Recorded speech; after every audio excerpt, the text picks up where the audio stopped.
আল্লাহ রাব্বুল আলামিন বলেন, তোমার প্রভু সিদ্ধান্ত নিয়েছে আগে তুমি ইবাদত করবে আমার। কার ইবাদত করতে হবে? জোরে বলেন কার? আল্লাহর ইবাদত করা লাগবে। এই যে আমরা ইশার নামাজ পড়ে আসলাম, কার ইবাদত করে আসলাম? জোরে বলেন কার ইবাদত? আল্লাহ ছাড়া কি অন্য কাউকে ডাকা যাবে? অন্য কারোর গোলামি করা যাবে? সিজদা করা যাবে? মাথা নত করা যাবে? কিন্তু বাঙালি আছে না নাই? কবরে সিজদা দেয় আছে না নাই? মাজারে সিজদা দেয় আছে না নাই?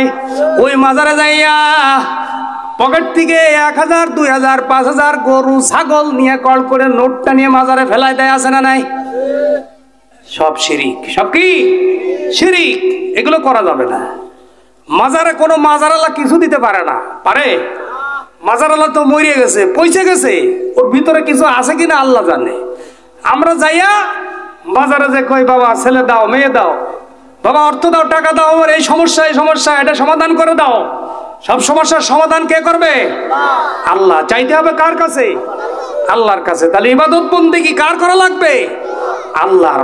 পৃথিবীর কোন মানুষের কাছে মাথা নত করা যাবে না। একমাত্র মাথা নত করতে হবে কার কাছে? আল্লাহর কাছে। কোথাও মাথা নত করা যাবে না। আল্লাহ বলছেন 1 নম্বরে আমার ইবাদত করো। এরপরে ওয়াবিল ওয়ালিদাইনি ইহসানা, আল্লাহ বলেন এরপরে তোমার পিতামাতার প্রতি তুমি ইহসান করো, দয়া করো, মেহেরবানি করো। অর্থাৎ আল্লাহ বুঝতে চাইছেন যে আমার পরেই তোমার কাছে তোমার সব চাইতে মর্যাদার স্থান হলো তোমার বাবা মা। কে? বাবা মা। কে? আল্লাহর পরেই আল্লাহ বলছেন তোমার বাবা মার খেদমত করো। কিন্তু এখন যেই কলিকালের যুগ আইছে, যেই কলিকালের যুগ, সন্তানরা তো এখন বাপ্পার খোঁজই নেয় না। বাপ্পার খেদমত তো দূরে থাকলো, বাপ মার সাথে অনেকে সন্তান বিয়ের আগ পর্যন্ত বাপ মাকে মহব্বত করে, ভালোবাসে, বাপ মার সাথে সম্পর্ক ভালো রাখে। কিন্তু যখন বিয়ে করে ওই বোর প্রযোজনায় পড়ে বোর পাম্পটিতে আস্তে আস্তে বাপ মার থেকে সেপারেট হয়ে যায়। ঠিক না? কিন্তু তুমি ভুলে গেছো রে সন্তান, তোমার বাবা তোমার জন্য কত কষ্ট করেছে। তোমার বাবা তোমাকে লেখাপড়া করার জন্য কত মাঠে কাজ করেছে, কত ব্যবসা বাণিজ্য করেছে, চাকরি করেছে। এই শীতের মধ্যেও তোমার জন্য কত মেহনত করে কত জায়গা থেকে টাকা পয়সা ইনকাম করেছে কি করে নাই? আবার যুবক ভাইয়েরা, এই জন্য আল্লাহ বলছেন খবরদার খবরদার, সাবধান সাবধান, খবরদার বাপ্পার সঙ্গে খারাপ আচরণ করবা না, বাপ্পার সঙ্গে খারাপ ব্যবহার করবা না, এমন কোন আচরণ করবা না যে তোমার বাবা তোমার কথায়, তোমার মা তোমার কথায় ইস শব্দটা উচ্চারণ করে। এমন কথা কোনো বাপ মাকে বলা যাবে না। কিন্তু এখন বলে না? বলে না? জোরে বলেন। এখন তো সন্তান মারে দেখতে পারে না, বাপরে দেখতে পারে না। মারে গায়ে কুটনি বুড়ি, বাবারে গায়ে বুড়ো, বাবারে বুড়ো আর মা বুড়ি, আর শ্বশুর হলো আব্বা আর শাশুড়ি হলো আম্মা। শ্বশুর বাড়ির কুটুম আসলি সমাদর কি? বাবা শালা শালি আইছে, কি আয়োজন। কিন্তু এদিকে নিজের বোন আইছে, নিজের হুপু আইছে, খালা আইছে, এদিকে গরজ নেই, এদিকে কোনো খেয়ালই নেই। ও অমুক ভাই আছে, আর এক ভাই আছে, সে করবে, আমি করবো। বর্তমান যে সিচুয়েশন চলতেছে, অবস্থা ঠিক কিনা বলেন? অথচ আল্লাহ বলছেন খবরদার খবরদার, বাপ্পার সাথে এমন কোন আচরণ, এমন কোন দুর্ব্যবহার, এমন কোন শব্দ ব্যবহার করা যাবে না যা বাপ মার অন্তরে আঘাত লাগবে। আল্লাহ রাসূল বলেন রিজার রব্বি রিজাল ওয়ালিদাইন ওয়া সাকাতুর রব্বি ওয়া সাকাতুল ওয়ালিদাইন। আল্লাহর নবী বলেন ওর সন্তান, তোমার বাপ্পা যদি তোমার পরে সন্তুষ্ট থাকে তবে আমার আল্লাহ তোমার পরে সন্তুষ্ট। সুবহানাল্লাহ বলেন। আর নবী বলেন তোমার বাপ মা যদি তোমার পরে অসন্তুষ্ট থাকে তাহলে তুমি ওই কাবা ঘরের গিলাফ ধরে কানলেও তুমি জান্নাতে যেতে পারবা না। সারা জীবন নামাজ পড়েন, হজ করে মক্কায় চলে যান, মক্কায় যে তপ করতে করতে সারা জিন্দেগি করবেন, কিন্তু বাপ মার খোঁজ নেন না, বাপ মারে খাইতে দেন না, বাপ মাকে ভালোবাসেন না, বাপ মাকে কিছুই দেন না, কোনো লাভ নেই। আল্লাহ বলেন হুয়া, আল্লাহর নবী বলেন হুয়া জান্নাতুকা হুয়া নারুকা, বাপ মা হলো তোমার জন্য জান্নাত, তোমার জন্য জাহান্নাম। এই জন্য আমার যুবক ভাই, ওই বাপ মাকে খবরদার কেউ মনে আঘাত দিবা না, কেউ কষ্ট দিবা না। বাপ মা ছোট থাকতে তোমাকে কত কষ্ট করে মানুষ করেছে, ভুলে গেছো? যখন তুমি ছোট ছিলা, ছোট্ট তোমাকে বাবা কোলে নিয়া গরমের রাতে, জ্যোৎস্না রাতে বাড়ির আঙ্গিনায় উঠানে যাইয়া তোমাকে কোলে নিয়ে ঘুরছে। তুমি ছোট মানুষ, তুমি বলছো বাবা ওই যে দেখা যায় ওইটা কি? তোমার বাবা বলেছে চাঁদ। তুমি আবার বলেছো বাবা ওইটা কি চাঁদ?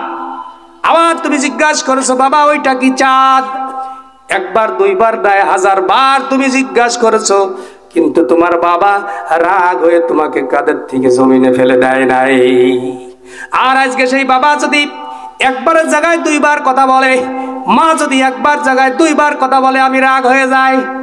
খবরদার সন্তান, খবরদার, বাপ মার প্রতি কোনো অসন্তুষ্ট হওয়া যাবে না, বাপ মার প্রতি কোনো খারাপ ব্যবহার করা যাবে না।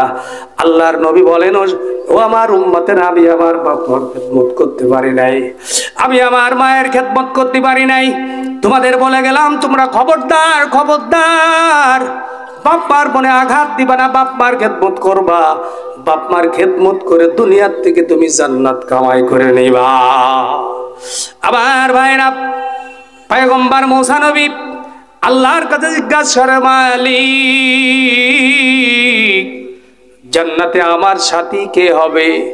আল্লাহ তাআলা ডাক দিয়ে বললেন, মুসা অমুক জায়গায় এক গোস্তের ব্যবসা করে এক কসাই তোমার জান্নাতের সাথী হবে। সুবহানাল্লাহ বলেন। পয়গম্বর মুসা চিন্তা করে, কিরে কসাই আবার আমার সাথী হবে কেমনে? কসাইয়ের ব্যবসা যারা করে ওরা ওজনে কম দেয় না, দেয় না? কথা কয় না, কম দেয় না? আবার যখন গোশের একটু চাহিদা বেড়ে যায় তখন গোশে পানি মিশায়, মিশায় কিনা?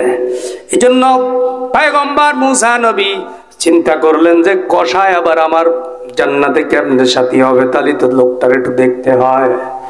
মুসা নবী চলে গেলেন, যায় দেখেন বাজারে সারাদিন ওই বেচারা গোস্তের ব্যবসা করে, গোস্ত বিক্রি করে, সেখান থেকে কিছু চিকুন চিকুন রুটি, চিকুন চিকুন গোস্ত অর্থাৎ নরম নরম গোস্ত বিক্রি করে সন্ধ্যার পরে নিজি বাসায় যাইয়া নিজ হাতে ওই গোস্তটা ভুনা করে আবার ছোট চিকুন চিকুন রুটি বানায়। মা দক্ষিণী ঘুমায়, অসুস্থ বিছানায় পড়ে আছে, ওই মায়ের খেদমত করে নিজে রুটি বানাইয়া ওই গোস্ত দিয়া, নিজি গোস্ত দিয়া রুটি আর গোস্ত একত্রিত কইরা মার গালে তুলে দিয়ে সন্তান তার মাকে খাওয়ায়া দেয়। ওই মায়ের খেদমত করে, মা দোয়া করে, আল্লাহ আমার সন্তান আমাকে খুশি করেছে, আল্লাহ তুমি আমার সন্তানকে জামানার পয়গম্বর মুসা নবীর সাথে জান্নাত দিও। আল্লাহ ডাক দে কয়, রে বুড়ি আর কান্দিস না, যা তোর সন্তানকে আমি মুসা নবীর সাথে জান্নাত দিয়ে দিব। আবার যুবক ভাইরা, তাহলে কি এমনি জান্নাত দিতে চাইলো না? মায়ের খেদমতে। যারা বলেন কার খেদমতে? মায়ের খেদমতে। মায়ের দোয়া পড়ো। যেই মা বাবা যেই সন্তানের জন্য দোয়া করে ওই সন্তানের কিন্তু কপাল খুলে যায়। এই জন্য আমার যুবক ভাইরা, খবরদার বাপ মার বদদোয়া করো না। বাপ মার দোয়াই কিন্তু তুমি আজকে 10 তলা বিল্ডিং এর মালিক হয়েছে। বাপ মার দোয়াই কিন্তু তুমি আজকে অনেক টাকার মালিক হয়েছো। বাপ মার দোয়াই তুমি আজকে চাকরি পাইছো, ব্যবসা করতেছো, যা কিছু করো না করো সব তোমার বাপ মা বাবার দোয়াই। আর এই বাপ মাকে খবরদার মনে কষ্ট দিও না। বাপ মার মনে যদি কষ্ট দাও তাহলে নবী বলেন কোনোদিন তুমি জান্নাতে যেতে পারবা না। আবার যুবক ভাইরা, এই জন্য আপনাদেরকে আমি হাতে ধরে পায়ে পড়ি, খবরদার খবরদার বাপ্পার সঙ্গে বেয়াদবি করবেন না, বাপ্পার অন্তরে আঘাত দিবে না, বাপ মাকে কষ্ট দিবে না, মায়ের খেদমত করবে। এই যে কঠিন শীত আইছে এখন, অনেকে বুড়ো বুড়ি আছে যাদের শীতের কাপড় নাই, যাদের মাথায় একটা কি কয় ওই মাফলার বানবে এমন কাপড় অনেকের বাবার নাই, নিজের গায়ে অনেক দামি দামি কোট, দামি দামি শাল, অনেক কিছু গায়ে আছে, কিন্তু বাপ্পার খোঁজ তোমরা নাও না রে যুবক। বুড়িমা বৃদ্ধা মা বাড়িতে আছে, তার পরনের মতন কাপড় চোপড় নাই, এমন অনেক মা বাবা আছে, কিন্তু তোমার অনেক টাকা আছে, খোঁজ নাও না। আমি বুঝি কেন নাও না। অনেক সন্তান বাপ্পার খেদমত করতে চায় কিন্তু পারে না, বোর জ্বালায়, আছে না নাই? অনেক বউ আছে যারা বাপ মার খেদমত করবে সন্তান, কিছু কাপড় চোপড় কিনে দেবে, কিছু দিবে, কিন্তু ওইটা তার স্ত্রী এটা দেখতে পারে না, সহ্য করতে পারে না। আমার মা বোনেরা, তোমরাও একদিন শাশুড়ি হবা, তোমরাও একদিন মুরব্বী হবা, তোমাদেরও জামাই মেয়ে হবে, তোমাদেরও সন্তান হবে। তুমি যা এখন করবা, আগে এরপরে যখন তুমি বৃদ্ধা হয়ে যাবা, তোমার সন্তানেরা ওই কাজ করবে, ঠিক কিনা? তুমি যা করবা সেইটা তোমার সন্তানেরাও করবে, তুমি যা বেড়তেছো ওইটা পাবা। সুতরাং হিসাব কিতাব করে শ্বশুর শাশুড়ির খেদমত করবা। প্রত্যেক মহিলার উচিত এই শাশুড়িকে, শ্বশুরকে নিজের বাপ্পার মতো মনে করা। যেহেতু একজন মহিলা, একজন বউ, একজন স্ত্রী স্বামীর বাড়ি যখন আসে, তখন তো আসল আপন কিন্তু তার শ্বশুর শাশুড়ি, ঠিকই না? কিন্তু তার টান থাকে অনেক, সব মেয়েরা যে এরকম তা না, অনেক মেয়ের এরকম যে বাপ মার বাড়ি এ পাঠাবে, তা দেবে, ও দেবে, তা দেবে, কিন্তু নিজের শ্বশুর শাশুড়ি রে কিচ্ছু দিতে চায় না, শ্বশুর শাশুড়ির খোঁজই নিতে চায় না। কিন্তু তুমি যে একদিন শাশুড়ি হবা, তোমার স্বামী যে একদিন শ্বশুর হবে, এটা কিন্তু আমরা ভুলে যাই, কি ঠিক কিনা বলেন? এটা তো ভুলে গেলে হবে না, এটা তো সামনে আসতেছে, বেশি দিন দেরি নাই, অল্প কিছুদিনের মধ্যে। আবার যুবক ভাইয়েরা, এজন্য স্ত্রীর কথা মতো এদিক সেদিক করবা না, বাপ মার বদদুয়া কুড়াবা না, বাপ মার অন্তরে আঘাত দিবা না, বাপ মার অন্তরে কষ্ট দিবা না। বাপ মার অন্তরে যদি কষ্ট দাও, তাহলে তোমার দুনিয়াও ধ্বংস, আখেরাতও তোমার ধ্বংস।